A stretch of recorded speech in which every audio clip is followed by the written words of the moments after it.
Erika, absolute pleasure Darren, being with you my today. pleasure. You're looking good.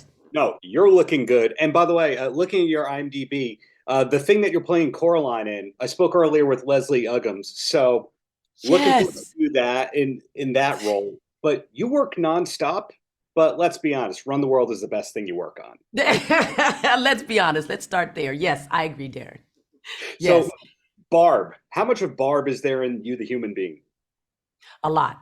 I mean, she's with women who are becoming, and they're millennials, and they're trying to figure it out. And Barb has arrived. I've arrived long ago. When I look at them, I think about living single and the path that we were on then, younger than them actually. And I know some of the things they're thinking about, not just as characters, but as actors. I also know how far there is to go, and I want them to stay optimistic and hopeful, but also dig in, work hard, and haul ass. So, yeah, I love it. It's cool to see how many people in this show have worked together on other shows. Like you're not the only person who's on Black Lightning, to say the least. So, what was your gateway into this role? Was it a traditional audition, or you knew a producer? I knew a producer. So Yvette Lee Bowser is the woman who created Living Single, and she gave me a call one day and said, there's this role.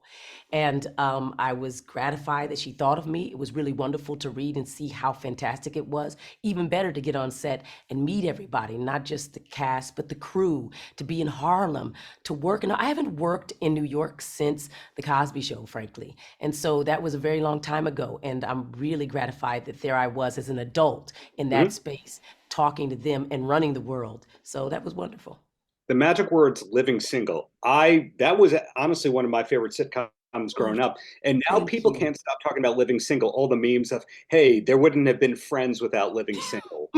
When did you start hearing that comparisons of people going, "Oh yeah, Friends did kind of copy Living Single"?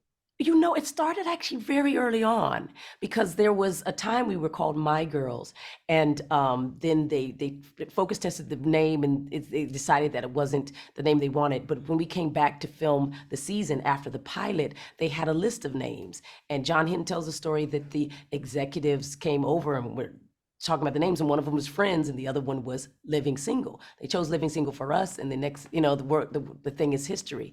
We've had this conversation a long time because of the similarities, and that's not a Right. bad thing. We build on each other's work as people in this business. It just happened to be that we were both produced by the same production company, so then it really stuck and became a very big mythology. There you go. Well, last question I have for you before I let you go, and this is a compliment here. Obviously, you've worked steadily as an actress, also Mm. producer, writer, director, and all that. But I hear your voice and I go, she either should be doing voiceovers or on the sly is doing voiceovers. Which one is it? Neither. I'm wondering, and there you got to tell me why. I'm wondering, is it too specific that people think that they won't lose themselves in it? I have no idea. But come No, get me voiceover people, because I'm like waiting for Disney and all these people. I've always been told I sound like a little boy or old woman.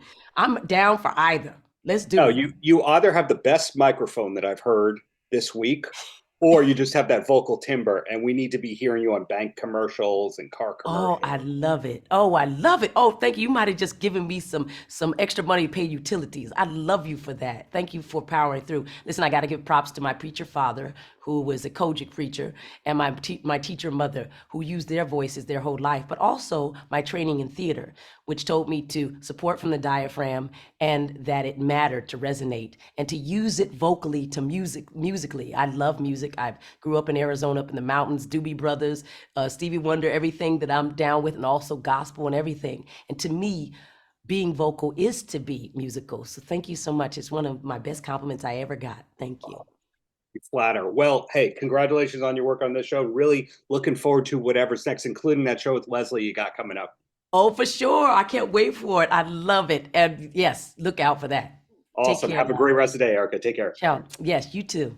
Paltrocast.